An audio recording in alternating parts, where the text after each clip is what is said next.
Hello, this is Dr. Eric Bricker and welcome to AHealthcareZ. Today we're going to be discussing denials. So a denial is non-payment by an insurance carrier for a service that a patient receives. And so there's a variety of reasons for this. So reason number one is a non-covered service. And so this is where the insurance policy just might not pay for that sort of thing. So a good example of that might be like LASIK eye surgery. So the person might go to the ophthalmologist and have that done for vision correction, but it's just a non-covered service. Your insurance doesn't pay for that. And there's lots of different types of non-covered services. Plastic surgery might be another example of that. Next is no prior authorization, or what's sometimes called a pre-certification. So the insurance company will actually require certain tests or procedures.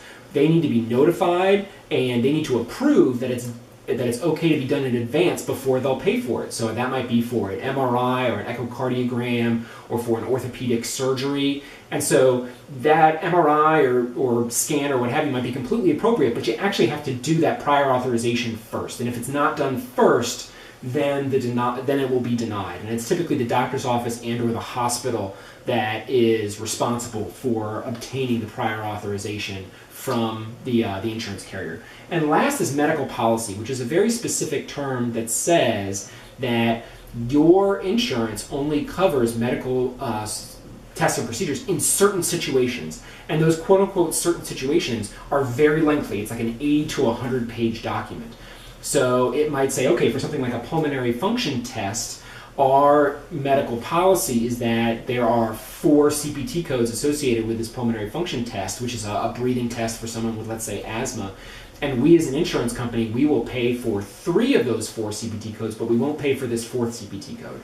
Now that medical policy might actually be different across different insurance carriers. And so it's very common for that pulmonary function test example for other insurance carriers to actually pay for all 4 CPT codes, whereas that one insurance carrier would only pay for 1. Another example for medical policy would be if there's only certain types of procedures that are allowed with certain types of diagnoses. So for example, I've worked with a member in the past who had a in-office laser procedure on their retina by an ophthalmologist because they had a certain diagnosis, and then the insurance company then denied that because the laser procedure was not part of their medical policy for that particular diagnosis of the disease of their retina.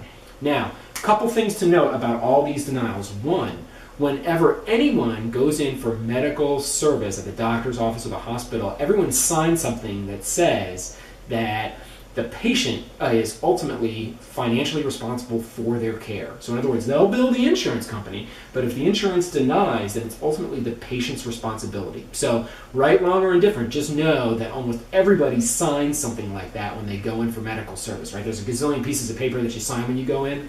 That's one of those pieces of paper. And then number 2, if there's a denial, you can appeal it.